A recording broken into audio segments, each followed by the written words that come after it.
Donc aujourd'hui, je vais faire l'analyse d'un éclairage qui vient d'une scène du film qui s'appelle Citizen Kane.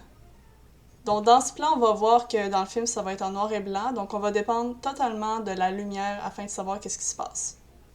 Donc la chose qui va être importante, c'est qu'il y ait des contrastes vraiment hauts pour bien voir les personnages ou des objets ou tout ce qu'on veut voir en focus. L'intention de l'éclairagiste, c'est de faire une scène qui est dramatique et qui évoque un peu le mystère. Et aussi, on voit vraiment qu'il voulait mettre en valeur les silhouettes du personnage et voir vraiment le mouvement. En premier, pour le positionnement des lumières, on va avoir une lumière en avant du sujet, dans le coin du buste. Ensuite, on va avoir une lumière avec la lampe, une lumière à partir de la fenêtre qui va quand même avoir un angle qui va bien définir, ainsi qu'une lumière qui va donner un peu de profondeur juste ici. Vraiment, ce que j'ai remarqué, c'est qu'il y a énormément d'angles aux lumières qui attirent le regard vers la pose du sujet, la main, aussi l'emplacement des personnages. C'est quand même vraiment, ils ont vraiment joué avec les angles. Une des premières lumières que j'ai remarqué, c'est qu'il y a un spotlight au centre du buste du personnage qui agit aussi comme une backlight qui va bien définir le contour. La lumière possède une bonne dureté et c'est ça qui donne les faisceaux de lumière qui ajoutent ici encore plein d'angles qu'on voit dans la scène.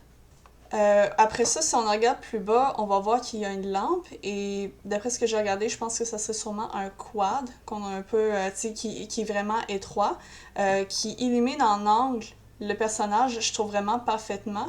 Donc ça va vraiment atténuer l'ombre du personnage. Et aussi, ça va mettre en valeur les petits objets sur la table. Aussi, la dureté de la lumière va quand même être égale à la pénombre un peu de la lumière ici. C'est juste vraiment pour... ensuite, pour la lumière de la fenêtre, je pensais qu'en premier, ce serait peut-être plus un quad, mais je pense que ça serait plus un spot car on peut voir une pénombre dans ce coin-là un peu.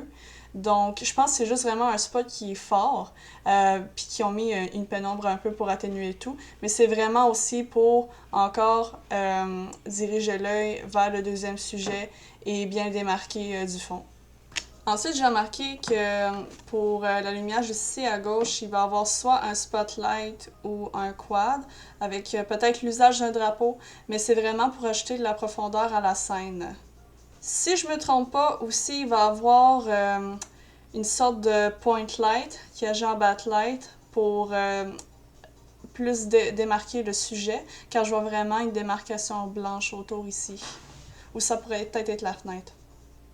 J'ai quand même eu de la difficulté à discerner c'est quoi vraiment la stratégie d'éclairage, mais d'après ce que j'ai regardé, ça ressemble quand même à un éclairage en 4 points. On va avoir la key light que, d'après moi, ça va être celle-là en avant du sujet parce que quand même, elle domine. Ensuite, pour le background light, je me suis dit que la fenêtre quand même jouerait bien le rôle parce que quand même, avec cet éclairage-là, elle va au moins démarquer un personnage, mais aussi la lumière va se disperser, puis je trouve que ça, quand même, ça s'ajoute à la lumière aussi, la key light. Ensuite, j'ai remarqué quand même que la lampe va jouer un bon rôle de fill light parce qu'elle vient atténuer l'ombrage juste ici. T'sais, s'il l'aurait pas quand même, il y aurait beaucoup d'ombre dans ce coin-là. Et aussi, on va avoir, théoriquement aussi, on va avoir deux backlights, celle-là que j'ai mentionné ici et celle-là là.